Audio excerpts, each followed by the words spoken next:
Welcome, ladies and gentlemen, to another episode of Sports Talk in the Burgh. I'm Sam Anthony, alongside me is Ian Kist and Logan Carney. We got a great show for you tonight, so let's just get right into it. We start tonight's show with an issue that has been at the forefront of the National Football League. After comments made by President Donald Trump stating that players should be fired for kneeling during the national anthem, this has sparked mass protests from both players and fans across the NFL. Guys, what's your stance on this issue, and do you believe that the NFL has handled this in an appropriate way? This is an issue that I don't. It's not a shot be unpatriotic. You know, like a lot of people think it is. Not. You know, I don't necessarily think that. I think there's other ways to go around. I don't think you need to kneel, especially sitting. Sitting is what I kind of have more of a problem with than kneeling. But you know, what's the difference? True, but like. I don't know, but standing, I think, is fine. Interlocking arms, I think, is how you have to do it. I think there's other ways to go around. I don't think you have to kneel. There's other ways to do it than do it during the national anthem. All right, so here's my thoughts on it, and it's been my thoughts since Colin Kaepernick first took a kneel last year. You know, we all remember that. Now it seems like a distant memory, but when Colin did it, he wasn't doing it to disrespect the national anthem or disrespect the American flag. He was doing it because as Americans, we have the right to express ourselves when we feel things are not right, when we feel things are not just, when things are not equal, which is what the country was built upon. And he feels, in the way that this country is right now, that he doesn't feel like those values stand there, and he was making a statement. I am all for it, personally. The problem is that I have with that, I mean, you brought up Colin Kaepernick. Colin Kaepernick started kneeling for police brutality. That's why he started kneeling. Yeah. It's not that issue anymore. That's not why people were kneeling. They didn't have 100 people kneel when Colin Kaepernick started kneeling. 2 weeks ago, they had 100 people kneel. I think it was like 52 this week. But police brutality is still one of the issues, but it's one of the issues, but it's not the main thing anymore. Not anymore. The guys that originally started kneeling, there were only 18 players that kneeled with Colin Kaepernick that first season. Only 18 different players. You make it seem like that's a small number. 18 is a significant number. But it's not 52 and it's not 108, which were the two numbers of the past 2 weeks. You're right, but that's what's happening. But most of the people now are kneeling because it's now become a Trump versus the NFL issue. Exactly. It's not this police brutality. It's not that. But there's like 50 different Trump issues didn't open in. his mouth, we wouldn't be talking about this right now. But let's be clear here. This is still them protesting against what they don't believe. They're protesting it while it's protesting against the President of the United States. They're still expressing themselves in a way that's peaceful. At least it's not, you know, unfurling a banner that says racism is American baseball or rioting in the streets. I disagree with players kneeling during the anthem, but I don't have anything against it. I feel you do, as an American, you know, I love to live in a country where people can do that without a risk of danger. Explain to me why you disagree. Well, I do think it is a little bit disrespectful, but I'm not going to say they can't do it. I'm not one of those people. I don't think you should be getting mad at the players, or people should be getting mad at the players. If they're like, oh, these guys should be fired. If ownership doesn't have a problem with it, then why should you have a problem with it? Ownership are the ones that make these rules. Ownership is the one that are allowing them to kneel. If ownership came down and said you can't kneel, then they would have did it. But they haven't, and people haven't gotten mad at ownership. I have a hard time believing that just because ownership says that they can't kneel, that they wouldn't kneel. I have a hard time believing. No, my point is you can't get mad at the players when the ownership are allowing it to happen. Because you saw the Cowboys, they all kneeled, and so you know exactly because they all kneeled, it was fine and because Jerry Jones also kneeled, so that's when it was fine. The Steelers defeated the Baltimore Ravens on Sunday by a score of 26-9. Guys, what are your thoughts on the game on Sunday? All right, so this is the big thing that stuck out in my head. And the Steelers looked great. I thought they played a very strong game. The defense looked phenomenal. You saw interceptions, forced fumbles. The defense looked strong. Le'Veon Bell showed life again, 144 yards. But here's my problem. You guys both believe James Conner, he's a solid backup running back, right? He's someone who can get consistent reps. Why are the Steelers giving Le'Veon Bell 35 carries? A guy who has an injury history. He's already had 27 carries in one game. I have a problem with that, especially when you have a quarterback as talented as Ben Roethlisberger, wide receiver as talented as Antonio Brown. Why do you have to go to him 35 times? Sam, this is one of the very few instances where I agree with you 100%. That is the I mean, they didn't have that many penalties. You know, they converted more on third down. So the two biggest problems that I've brought up last episode, 47% on exactly, third down, were fixed. That is a problem. That happened last year. Bell has injury problems. Even with D'Angelo, they still ran him 30 times. I don't think they can do that if they want to continue the success. I definitely think they see something in Conner during practice. I think as a young back, I think he's had a history of injuries. I think they're trying to limit him, and I think they feel more confident, obviously, in Bell. But again, I do agree with you that Bell's going to be hurt the next week or two if he keeps up 35 plus carries again. When you're up 19-0, why are you running him? Why not give Connor more reps. He averaged 6.1 yards on those 4 carries. Granted, one of them was a 23-yard rush. Exactly, but still, that was an impressive run. Exactly. And that's something that people should keep an eye on. With their 5-1 victory over the University of Ottawa Saturday night in their exhibition game, how excited are you guys for the 2017-18 season for the RMU men's hockey team? And will their record be better than their 22-14-4 record last season? So, Reddy, I want to go first because I want to be like Logan Carney last week or 2 weeks ago with his hot takes here. My hot take is that the Colonials will be nationally ranked and make the NCAA tournament. Yeah, for This sure. is a phenomenal team. Oh, for They're sure. just getting the votes. I mean, I know they're not in the poll yet, but you have to look at this freshman class that was phenomenal last year without the experience. They come in with the experience. You have a guy like Francis Marat who could easily be goaltender of the year in college hockey. You have players like Luke Lynch, who has the pedigree from his brother Zach Lynch, the all-time leading scorer. Sure. Jake Coleman. You have the senior in Brady Ferguson, who will probably lead or be in the top 3 in the NCAA in goal scoring. You have to be scared of this team. You know, right now. me and Ian got to call that game, and very luckily got to call that game. And I don't know if I speak for Ian, but one of the things that I noticed, or multiple things I noticed, they looked fast, well-conditioned, 14 and they were seconds in the confident. They were confident. And those are 3 keys that you need for a winning team. I'm not going to say they're going to improve on 22 wins because winning 20 games is extremely impressive, and improving on that is I think they difficult. have less than 10 losses, but one thing that also stuck to me was Brady Ferguson scored twice, 2 assists, offensive powerhouse, like we expected, leading scorer last year for the Colonials. But he beat a goaltender in Anthony Brodeur for the GGs, who was drafted by the Devils. So I mean, he beat a guy. He beat a guy that's been drafted. So I mean, this team's legit. Eric Israel in class today was like, it's gonna be a fun year. I mean, like they're pumped. They're being a little braggy about it, but they can. They showed up Saturday night and they beat the GGs down.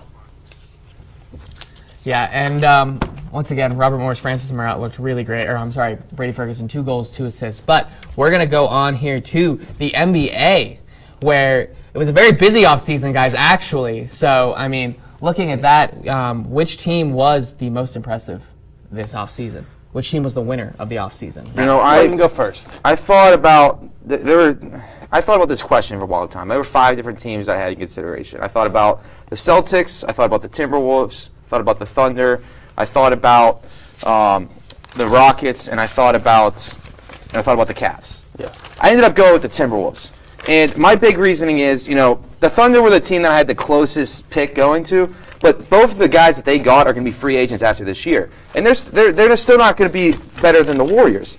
The Timberwolves, they have a young core, and they added another young player to their team. They did an addition that can help them team for the future, not just this year. So they're not only trying to win this year, and they're not, built on trying to regain the 2 guys that they got in the free agency. I mean, I think that they have the best setup for continued success. Okay, hold on. But he's talking about continued success and built for the future. Then what team better than the Boston Celtics? They have such a young core. You know how many rookies they have on that team? You have guys like Jaylen Brown, Jason Tatum. I mean, I can name all the rookies on this team. Gershon Yabusele.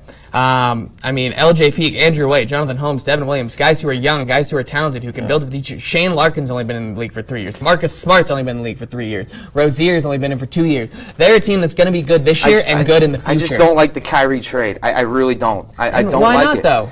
I think they gave up too much. I really do. I don't think they should. I think they should have protected the pick or not given up Crawford. You brought up how both guys the Thunder got in the offseason, Melo and Carmelo Anthony, 1-year deal. Who cares? They're winning. They're worried about this year. They'll deal with those contract issues in the offseason. This team can beat the Warriors. But unless they have experience. And it's a waste. It is a waste. Unless they do, it's a waste. The Timberwolves, if they don't win it this year, it's not a waste. They imploded after Durant left, and now I think they're realizing they need these 2 players and help Westbrook. Yesterday, the University of Louisville Athletic Board voted unanimously to start the termination process for head basketball coach Rick Pitino. Guys, what are your thoughts on the overall FBI's investigation on the NCAA? I mean, in terms of, they did their job because clearly, this thing was deep, it was complex. There was a whole, circle of how this whole thing went down. And Louisville did the perfect thing. They got rid of him. honestly, Rick Pitino has been the subject to a lot of investigations through a lot of years, and it would be interesting to see, you know, which allegations were true and which ones weren't, things that we couldn't find out for. But I mean, everything was handled, I think, in a perfect way. You know what's going to happen? I think we're going to see soon another debate be brought back up. And I think the debate is, you know, we're going to see another debate be brought up of should college athletes be allowed to make money? Now, obviously, $150,000 that the shoe companies were giving them is way too much money. Way too much money. But, you know, I personally believe they should be allowed to sell their memorabilia. I don't see anything. If they've earned that, then I think they should. But they're not professionals. This isn't the discussion that's going on You gotta right be a now. professional to do that. But this is what it's going to lead to. This is what the discussion is going to lead to. And that's great, but right now it's just very evident that Rick Pitino did something wrong. Oh, no. I'm not supporting Pitino. Wrong. Pitino, I'm glad Pitino got fired. He deserved it. You saw his problems that he's had since 2009. I mean, to me, it's sad. It's a shame that, you know, coaches in today's world are this addicted to winning, willing to give away good money, willing to, you know, just do that kind of illegal behavior just to win a college basketball game. Yeah. I mean, it's sad to me. It's sad that that's the world that we live in. We are going to take a quick break, but when we come back, we get started on the Pirates and the end to their exciting season. Stay tuned for more sports talk in the Burgh.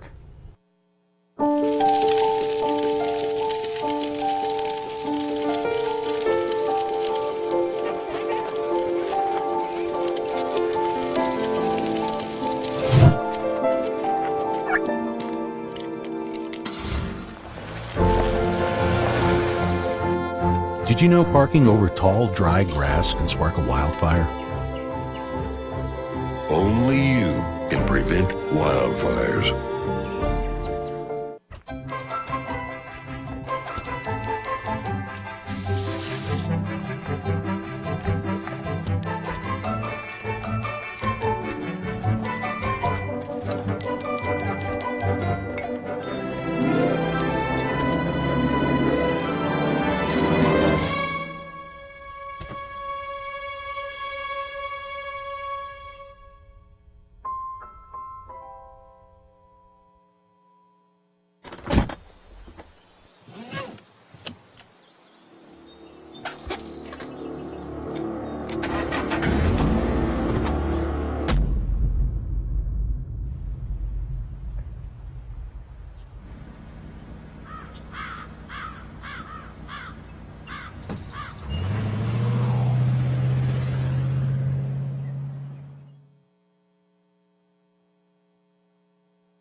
Adventure can be found anywhere, but the best place to start is in the forest. I spy something beginning with S. Snow? No. Snow-covered trees? Nothing to do with snow. Head outside to discover incredible animals and beautiful plants that come together to create an unforgettable adventure. Wow. So grab your loved ones. Don't even. And explore a world of possibilities. Come on, this way. Visit discovertheforest.org to find the closest forest or park to you. Welcome back to Sports Talk in the Burgh. Now that the season's over, what will the offseason look like for the Pittsburgh Pirates? Will Andrew McCutchen be traded? Will Josh Harrison be traded? Will Garrett Cole be sent packing? What are your expectations from General Manager Neil Huntington and the ownership this offseason, gentlemen? I don't think they'll trade McCutchen. I think they'll try, but I don't think they will. I don't think they try. Yeah, I don't think they'll get an offer that they like enough, and I bet you they don't want to lose enough fans to make it worth the while. I don't think they'll trade Cole because, you know, he's had 2 down years, and he's under contract till 2019. We'll see how his attitude is. If he still brings that big think macho man attitude that he had nothing to back that up with in the offseason. A little better numbers this year, but I think his attitude's ruining it for him. Here's the important thing to consider right now is this isn't a contract negotiation for Cole, it's arbitration. So he's going to get paid what a judge deems is worth his numbers. There's going to be 2 offers by the Pirates. I think they send him. He's under team control till 2019. He's still 26. I don't think they'll move him. Jay Hay, if they were to move someone, I think he's the most likely to go. Why? Because they have Adam Frazier, and I think the Pirates really like him. Josh Harrison had the highest WAR on that team last year. Why would you get rid of him? Because he's the one that is most replaceable. Because the most valuable player on the team is the most replaceable. He was not. That logic doesn't make sense. To making money, he's not the most valuable player. Yes, he is. He's the most valuable player for his contract. No way they get rid of him. But he doesn't sell as much jerseys and much merchandise. That doesn't matter. It's the product jersey sales. We're talking about Neil Huntington. We're not talking about a guy. We're talking about creating a winning team. We're not pretending we're Neil Huntington. We're talking about what the Pirates should do. We're talking about what does the offseason look like. What Yeah, it looks and the like, not what they should do. not look like getting rid of plus, Josh Harrison. That is preposterous. Huntington hinted at Kutch, a Kutch return by saying, "We believe our best club in 2018 has Andrew McCutcheon in center field. He's worked hard to be the best defensive center fielder he can be." So that clearly says I don't think they're going to keep him. I don't think they're going to not get rid send of him any back of those into guys. another Talk city. about how McCutcheon's defensive WAR is negative 1.1. If that's the best you can have in center I mean, field I don't- for $14 million, they need to get rid of him. They need to send him No. far away. No. Yeah. Get him. He's the Good- leader. I think goodbye. you keep Good him. riddance. I think he's definitely sure that he can improve after his last year's numbers and this year's numbers. He was I think inconsistent. you He was keep good him. and then he was bad. No, but he got You it need a together. He consistent always has a player. bad. He always He's has the a second bad highest start of home the run season. total of his career. I don't care about home runs. I care about batting average. I care about on base. I care about wins above replacement. Home run total means Still nothing. had a good year. Ask Giancarlo Stanton and the Marlins. That doesn't mean anything. Still had a great year. That's great. We're just not up to his standards. So great year. We're gonna stop here and go to Robert Morris men's soccer, which begins conference play this week after a 1-7-2 start to the season. The team's biggest woes coming from the defense end, blowing late leads in games. How is this team looking going into the most important time of the year, and what are your expectations for this men's soccer team? Now, they're not going to win the section. I get that they're not. Can they finish in the top 4? I think they can. Yeah, There's I agree. 3 teams in their section that they're really only 3 great teams in their section. The 2 St. Francis and Fairleigh Dickinson. No other team in their section has more than 3 wins. Could they get into that top 4? I definitely think they can. They've not been shut out yet. The offense has improved from last year, even if their record is worse than they were last year. And I think that when they play these bad teams, I think they can get into the 4th Logan, place. I have 4 names circled on my stat sheet Ooh, right I now. guess I know. Keem the name. McIver, Zach Sherman, Jake Cooper, and Raphael Bruce Wallen. Ian, do you know why I have them circled? I actually know those names. Because they can't score. Because they can't. Yeah. They should be scoring. Between the 4 of them, they have 4 combined goals. And then you have Bailey Winkle, who has 7 on his own. Winkle's going to get 10th tired out. I mean, you saw the goal from Zach Sherman. Yeah, you can argue, Winkle did get the winning goal. A beautiful header. Oh, my goodness, that was gorgeous. It's not even. But he can't do it all. It's you not know what, even guys? just him getting tired. It's the fact that you need to spread the ball out. If you're They know it's going to be Winkle. You're putting 3 guys on Winkle. The conference knows it's going to be Winkle. But if you get Keem McIver, Brazil in there, put the other team on their It doesn't toes. matter. I think it doesn't matter how you get goals as long as you get goals. And this team Not is getting necessarily. goals. If you're They still singular, haven't if been you're shut out. focused, you're right. They haven't been shut out. But when you get into conference play, teams that have seen the But strategies they're playing before, worse they'll teams. get shut out. They're playing worse teams than the teams teams that they have played. seen them before, though. Teams with 3 wins. Robert Moore's volleyball team are currently undefeated in NEC play with 3 wins. Guys, we talked about this in the last episode. How do you think this team is going to stack up in the NEC play? Really good. You know what? There's good and there's bad. And the expectation should be high. They're 3-0 in conference. That's great. I mean, it's a long conference slate, though. This isn't nearly the end of it. You look at the conference team leaders here in the stats. Robert Morris is the leader in the NEC in hit percentage, but at the same time, they're last in blocks. So you know what that tells me? Really great offense, not really great defense. Emma Granger has said it. They need to work on their blocking more, and they know that as a team. That's something that they haven't been able to do as well. They need to have a better presence at the net if they want to win the NEC. It comes down to this weekend. It's huge. The weekend in Brooklyn, you have LIU Brooklyn, who's 2-1 in the NEC, 9-7 overall, and then you go to St. Francis, who's right behind them in the standings with Bryant and RMU first 2 spots. So, I mean, this is a big, we're going to see how they come out of this weekend. I mean, this is a huge weekend, see how they play. You can argue that St. Francis, Sacred Heart, FDU aren't great opponents for the Colonials that actually see their success.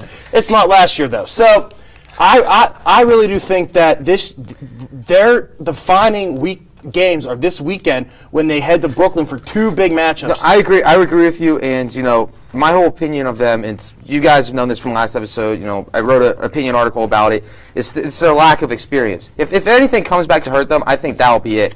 Bryant and LIU Brooklyn, 2 of the better teams in the NEC, both only have 3 freshmen, whereas Robert Morris has 8.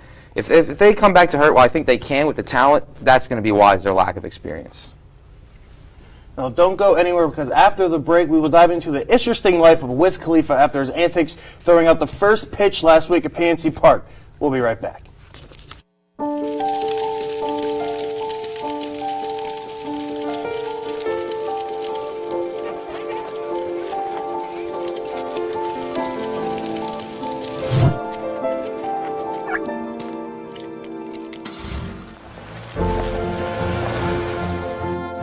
Did you know parking over tall, dry grass can spark a wildfire? Only you can prevent wildfires.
Adventure can be found anywhere, but the best place to start is in the forest. I spy something beginning with S. Snow? No. Snow-covered trees. Nothing to do with snow. Head outside to discover incredible animals and beautiful plants that come together to create an unforgettable adventure. Wow. So grab your loved ones Don't even. and explore a world of possibilities. Come on, this way. Visit discovertheforest.org to find the closest forest or park to you. Welcome back to Sports Talk in the Burgh. Now, guys, was Wiz Khalifa out of line last week when he acted like he was smoking a joint before throwing out the first pitch at a Pirates game, as well as wearing a legalized shirt, which cracks me up? Was he out of line, or is Major League Baseball overreacting? So this is This my cracks first, me up, This is dude. my first question.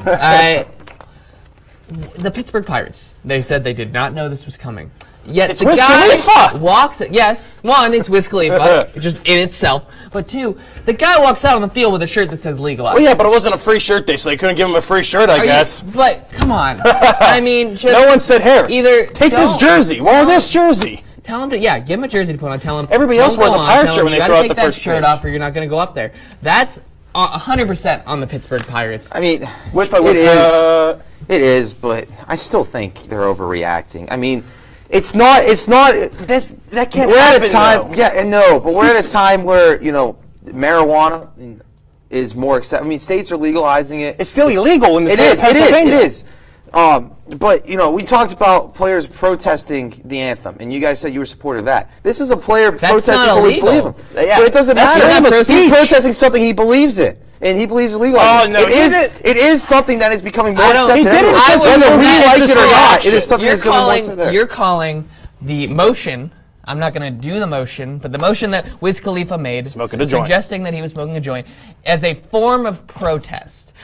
I disagree, sir. I mean, that's what he called it. That's You great. disagree Wiz with the man Khalifa that can defend call it himself whatever he somehow. wants, but how is that a form of protest? Ask Wiz Khalifa, because that's what he called it. It doesn't Well, he had to matter. defend himself somehow. All right. Former RMU football head coach Joe Walton was named honorary captain this weekend for the Pitt Panthers. Guys, let's take a minute here. We can take a look back at Joe Walton and his legacy and all the things that he's been able to do for Robert Morris University. I mean, he's the namesake of the stadium. Started the program. Joe Walton's, yeah, exactly. Yeah, started the program. We've only had 2 head coaches here, and it's Joe Walton and current coach John Banaszak. So, I mean, yeah, definitely he's among one of the best names in college football in Pittsburgh, even though there's not many. But I mean, he's a great, NFL, with his experience in the NFL. So I mean, it's a great honor for him. And I do, it just honors the legacy of a great football guy.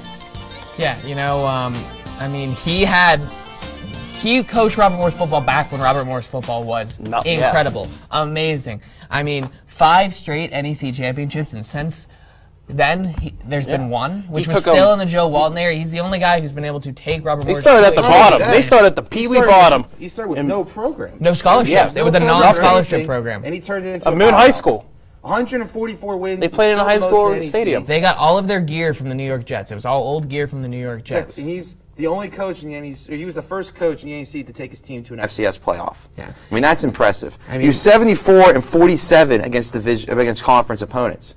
I mean, that's just domination. It's really impressive that somebody can do that when he started literally from nothing. I mean, you heard the phrase "rags to riches" out of everything. That's what he did. He took a team that was nowhere and turned it into a dynasty. I mean, you have to think about where the Robert Morris University football program would have been without Joe Walton, because you think the university as a whole may. I don't think it'd be here if it wasn't for him. Honestly, I don't think it'd be here if it wasn't for him. A big reason why people are upset with the anthem protests has to do with people wanting sports and politics to be separate. People need to realize that sports and politics have always been intertwined. It was Jackie Robinson that broke the MLB color barrier and was a civil rights hero. Muhammad Ali getting kicked out of boxing because he was drafted and didn't support the Vietnam War. The United States men's hockey team defeating the Soviet Union in the 1980 Olympics is a Cold War moment. I could go on to name people like Roberto Clemente, who actually did protest in the civil rights movement, and Jesse Owens, who held his fist up whenever he beat Hitler's Germany. Politics and sports have always been there. It can be good and bad. It's time we stop pretending that this is anything new and recognize that this has always been reality. Andrew McCutcheon, I'm talking to you. Kudos to you this season in that Pirates uniform. Your numbers were in a career high, but however, they were better than your 2016 season as you hit 279 and 28 dingers, 3 short of your career high in that category. You moved back to center field about a month into the season and you played well defensively. You went out there and you did your thing. You were unstoppable hitting the ball at one point in the season. Your start to the season wasn't thrilling, but it never is. But unlike the season before, you made adjustments, you got better, and consistently hit above 270 in the second half of the season. Improve over the offseason, work hard, and don't get caught up in trade talks. You have a spot on this team. You're not a liability. You're a leader on this team, and I believe the front office knows that going into the following season. As the MLB postseason begins tonight, there's one team that has a longer championship drought than any other team, and that team is the Cleveland Indians. It was 1948 the last time the Tribe could claim themselves World Series champions. This has to be the year for Terry Francona and his squad to end the suffering in Cleveland. The team went all the way to extra innings in Game 7 of the World Series before ultimately losing to the Chicago Cubs, who appeared to be the team of destiny in 2016. But this year has to be the year of Chief Wahoo. The team is coming off the longest winning streak in the modern era of Major League Baseball. They have the postseason experience. Now they have to go finish the job. I implore you, Cleveland. You know what you have to do to get it done, so go get it done. Man. And well, we had some final takes here. Defensively, I don't really agree with Put your stats away. We'll argue this later. I could tell you all But this is about the best time of the year. MLB postseason starts tonight. Can't wait. You got the Twins. You have the Yankees playing It's tonight. a little warm, though. It's a little warm. I like the colder, brisk weather, but hopefully we'll get to that. Hopefully we'll get to that by mid-October. So what are your World Series picks, guys, if we're going to start the postseason Indians. now? I can't take. I don't think I'm taking Indians. the Indians. Indians, Dodgers. Dodgers get annihilated. I'm taking the Astros. I like the Astros. I like the Astros That's this exactly year. what I was going to say. I am I like a the believer. Indians. You know, it's easy to take the best team, but Not enough you gotta remember, experience. Indians the best have that team doesn't experience. always win, though. But the best team usually does. In fact, the best team usually doesn't win. It's not that they always don't win. This isn't the NBA where the They won number one last seed year. goes in. And you They guys- weren't the best team last year. No, the Cubs won, though. That's what I meant. The best Yeah. team won last year. All right, you heard it here, folks. We got Astros, Indians here. It's an all-AL World Series picks here from Sports Talk in the Burgh, but unfortunately, that's all the time we have left on tonight's show. Thank you all for watching, and turn in 2 weeks from now for some more Sports Talk in the Burgh.